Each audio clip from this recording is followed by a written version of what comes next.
Una noche sin luna, con el cielo ennegrecido como tinta que se derrama, la penumbra cubría a Franco mientras caminaba por las calles vacías de la ciudad.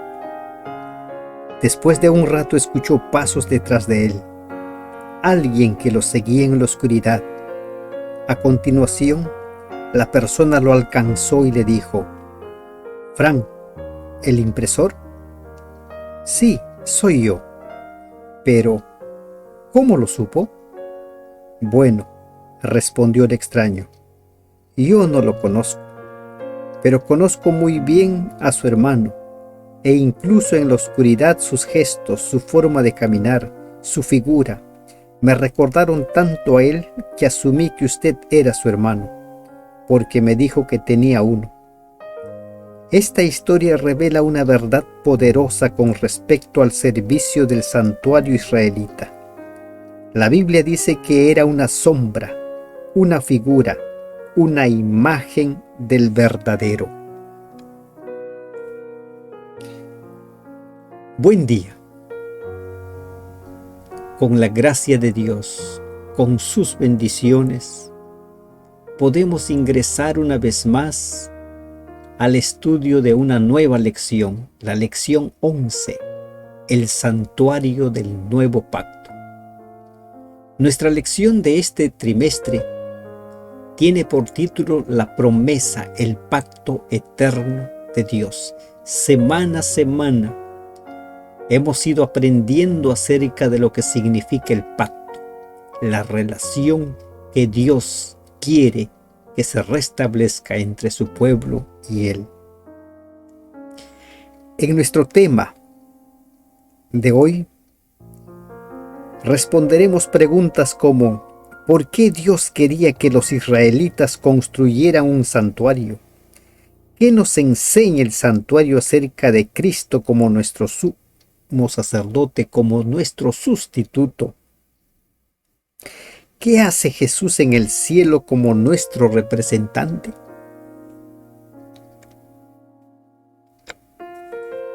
El versículo que vamos a memorizar a lo largo de estos días se encuentra en Hebreos capítulo 9, versículo 15.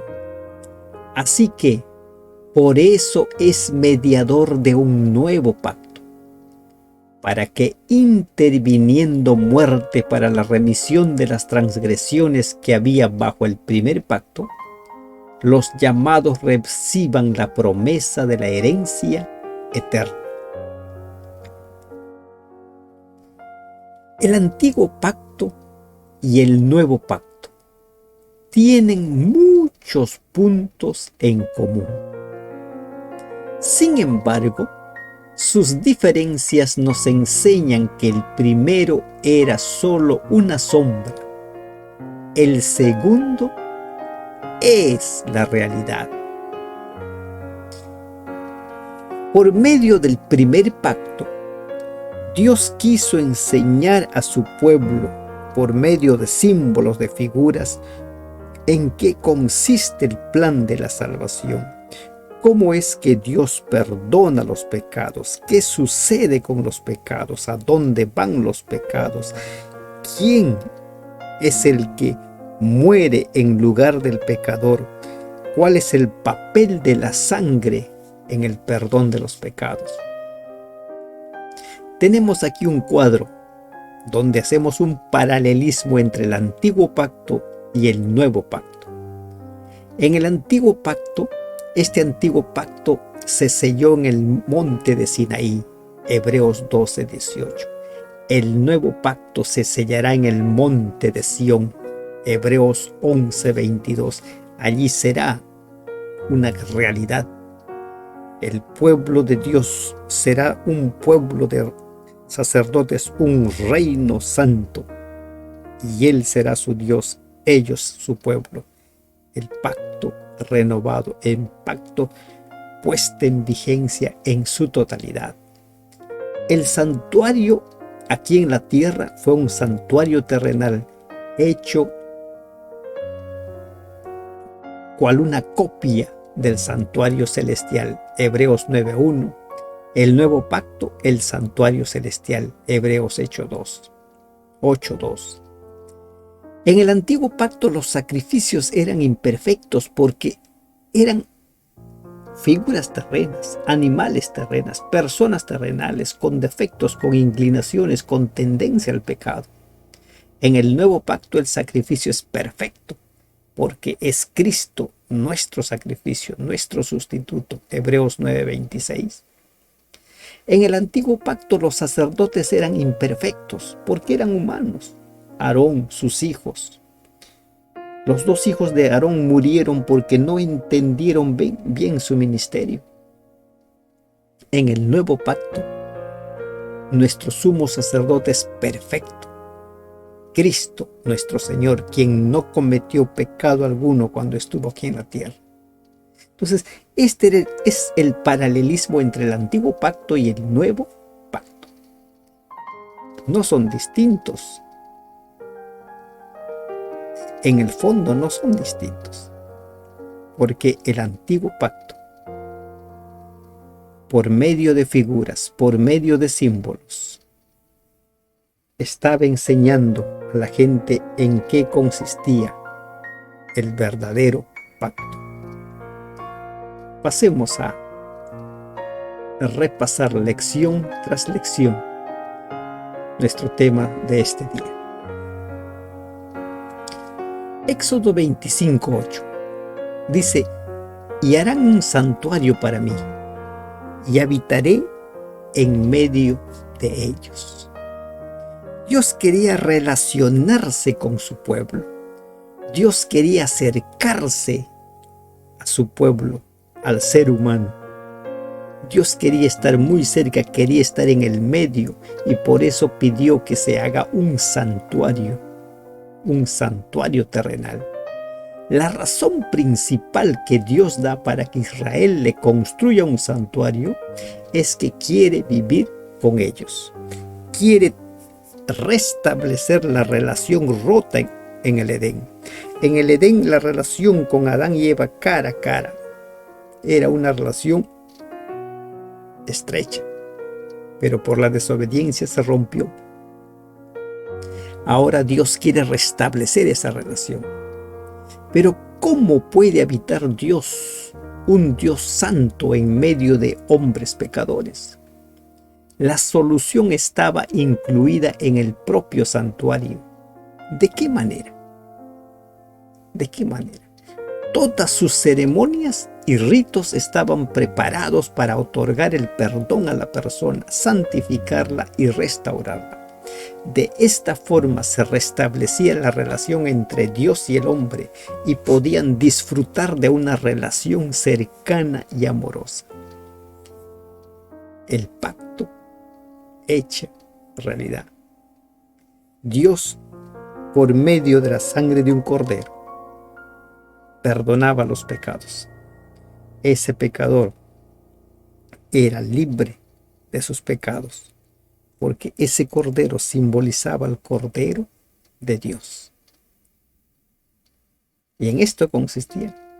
El cordero en sí no tenía poder de perdonar. La sangre del cordero en sí no tenía poder. El poder estaba en lo que simbolizaba al cordero de Dios, a nuestro Maestro. Jesús, Dios, el cordero que murió por cada uno de nosotros. Entonces, en el Antiguo Testamento, Dios dice: hagan un santuario para mí y habitaré en medio de ustedes, para que la relación se restablezca. Hebreos 9:22. Y casi todo es purificado según la ley, con sangre, y sin derramamiento de sangre no se hace remisión. Pecado, sacrificio y aceptación. Cometiste pecado, tiene que haber derramamiento de sangre. Y si hay derramamiento de sangre, hay perdón. La sangre y el pecado, hay una estrecha relación. Por cada pecado que se comete, la sangre tenía que ser derramada. La sangre era fundamental en el proceso del perdón. La sangre del animal debía ser derramada en lugar de la sangre del pecador. Así como el hombre no derramaba su sangre, sino tenía que derramarse la sangre de un animal, de la misma manera,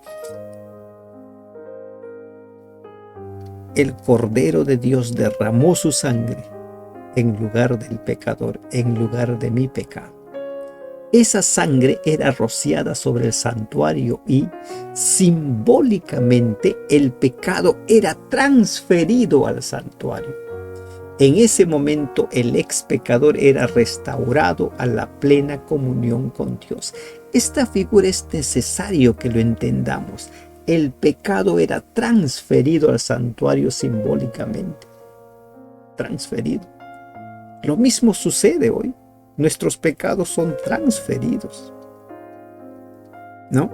Son transferidos. Y recién en el tiempo final todo va a ser destruido, todo va a ser limpiado.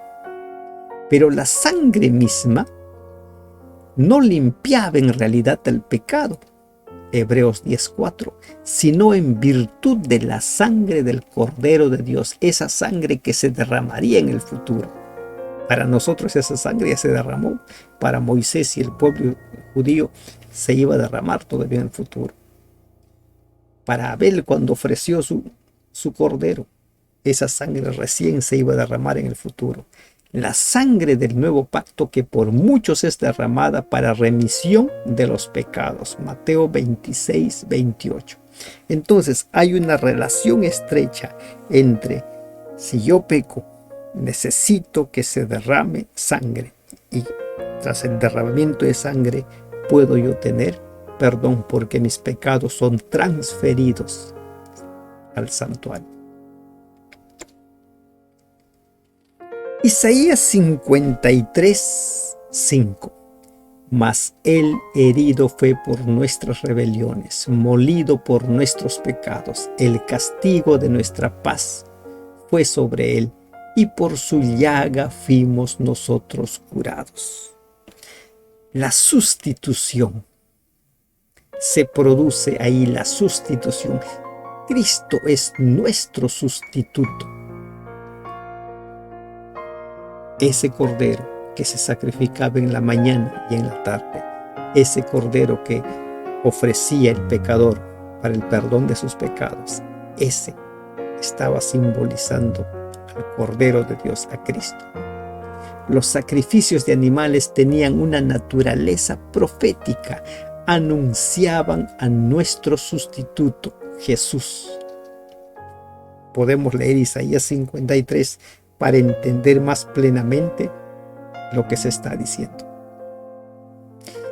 Según Isaías 53, ¿qué se iba a cumplir? El Cordero de Dios, nuestro sustituto, Cristo Jesús, Él llevaría nuestras enfermedades. Y llevó nuestras enfermedades. Para Isaías estaba en el futuro, para nosotros está en el pasado. Porque hoy en día Cristo está sentado a la diestra del Padre, intercediendo por nosotros. Cristo sufre nuestros dolores, nos cura por su herida. Dios carga sobre Él nuestro pecado. Él expía nuestros pecados, Él lleva nuestras iniquidades y Él ora por nuestras transgresiones. Nuestro sustituto. Se produce la sustitución. Oh, cuán grande amor el de nuestro Señor. Él muriendo en lugar de nosotros, porque nos ama tanto.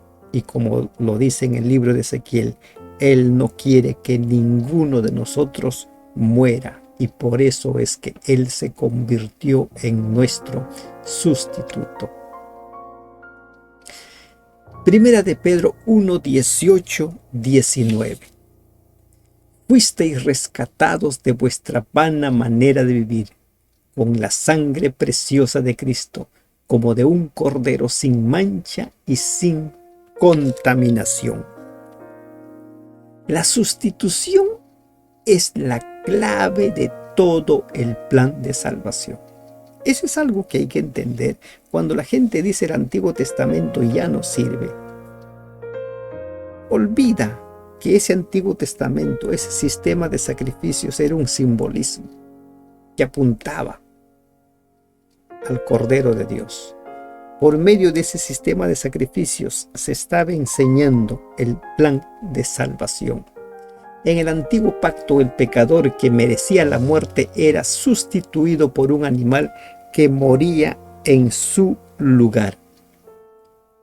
En el nuevo pacto, nosotros que merecemos la muerte somos sustituidos por Jesús, que murió en nuestro lugar. Dios acepta a Jesús como nuestro sustituto y nos perdona, nos restaura y nos da vida eterna. Todos podemos tener vida eterna, pero necesitamos aceptar a Jesús como nuestro sustituto.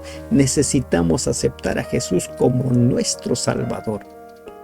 Nadie es tan pecador que Dios no acepte a su sustituto. Por tanto, como dice Hebreos 4:16, acerquémonos pues confiadamente al trono de la gracia para alcanzar misericordia y hallar gracia para el oportuno socorro. Este tema debe quedar muy claro. El antiguo pacto era un sistema de símbolos. Cuando se sacrificaba el cordero, ese cordero estaba sustituyendo al pecador. Y cuando Cristo vino, Él nos sustituyó para morir en nuestro lugar. Hebreos 8, 1 y 2. Lo más importante de cuanto estamos diciendo es que nuestro sumo sacerdote es de tal naturaleza que se ha sentado en el cielo a la derecha del trono de Dios y oficia como sacerdote en el verdadero santuario construido por el Señor y no por los hombres. ¿Qué dice? ¿Dónde está Jesús? Allá en el santuario celestial, en el verdadero santuario construido por el Señor y no por los hombres. Para algunos cristianos es difícil entender que en los cielos hay un santuario, que en los cielos Cristo está intercediendo por nosotros. Él es nuestro sumo sacerdote. Él es el sumo sacerdote del nuevo pacto. ¿Qué sucedía en el antiguo sistema, en el Antiguo Testamento? Cuando el animal moría, el pecador podía irse, ya había sido perdonado. Sin embargo, el rito continuaba. El sacerdote todavía tenía que ministrar con la sangre del animal, ¿no? No quedaba en que el hombre ponía su mano sobre el cordero, confesaba sus pecados, terminaba ahí. No, el sacerdote hacía todo un ceremonial, asperejaba con la sangre los 4 cuernos del altar y en ocasiones ingresaba al lugar santo para asperejar en el velo. De igual manera, la muerte de Jesús en la cruz nos asegura el perdón de nuestros pecados. Sin embargo, la obra de Jesús a nuestro favor no acabó allí. El santuario terrenal era tan solo una sombra, una representación del verdadero santuario celestial. En el verdadero santuario, Jesús mismo presenta su propia sangre. Él es nuestro sumo sacerdote. Lo dice Hebreos 7:25, por lo cual puede también salvar perpetuamente a los que por Él se acercan a Dios, viviendo siempre para interceder por ellos. Hay un grupo religioso que todavía continúa ofreciendo, sacrificando corderos, porque dice que la sangre de Cristo ya no alcanza para nuestros tiempos. Falso. Que dice Hebreos 7:25, puede también salvar perpetuamente a los que por Él se acercan. ¿Por qué? Porque Él es nuestro sumo sacerdote. Murió en el Gólgota. murió en nuestro lugar, pero ahora sigue intercediendo para consumar nuestra salvación. Hebreos 9:24. Porque no entró Cristo en el santuario hecho de mano, figura del verdadero, sino en el cielo mismo, para presentarse ahora por nosotros ante Dios. ¿Ya te quedó claro que hay un santuario en los cielos? ¿Ya te quedó claro que Cristo sigue intercediendo por nosotros? ¿Te quedó claro que el plan de salvación está en plena ejecución? Ese plan de salvación va a ser consumado cuando Cristo venga por segunda vez y todos los redimidos nos vayamos al cielo por 1000 años y después de 1000 años regresemos aquí a la tierra, en una tierra purificada. Mientras tanto, el ministerio celestial de Cristo continúa. ¿En qué consiste el ministerio de Jesús en el santuario celestial? Básicamente, intercede ante Dios por nosotros. Es el mediador entre el cielo y la tierra, entre la humanidad y la deidad. Jesús es el único ser humano que puede presentarse ante Dios exento de todo pecado. Él es a la vez víctima y mediador, sacrificio y sacerdote. 1 Timoteo 2, 5, 6. Él es el que derramó su sangre. Él es el que murió. Él es el que resucitó y Él es el que está intercediendo por nosotros. Él pide al Padre que acepte su vida sin pecado en lugar de nuestra vida pecaminosa. Esto es la justificación. La justificación es esto, que el Padre acepta la vida sin pecado de Cristo en lugar de nuestra vida, sin importar cuán pecaminosa haya sido. Sin su mediación no tendríamos ninguna esperanza, ni ahora ni en el juicio. La justificación es esa. Me apropio de los méritos de Cristo y lo presento como si fuera mío. En eso consiste la salvación, en eso consiste la sustitución. El sumo sacerdote está intercediendo por cada uno de nosotros. Ya lo dice Juan en su primera carta: si alguno ha cometido pecado, abogado tenemos en Jesucristo el justo.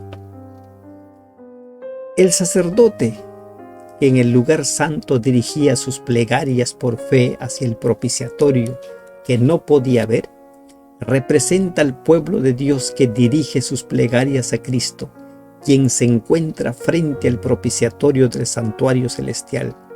No puede ver a su mediador con sus ojos naturales, pero mediante el ojo de la fe puede ver a Cristo frente al propiciatorio y le dirige sus oraciones y con seguridad suplica los beneficios de su obra mediadora.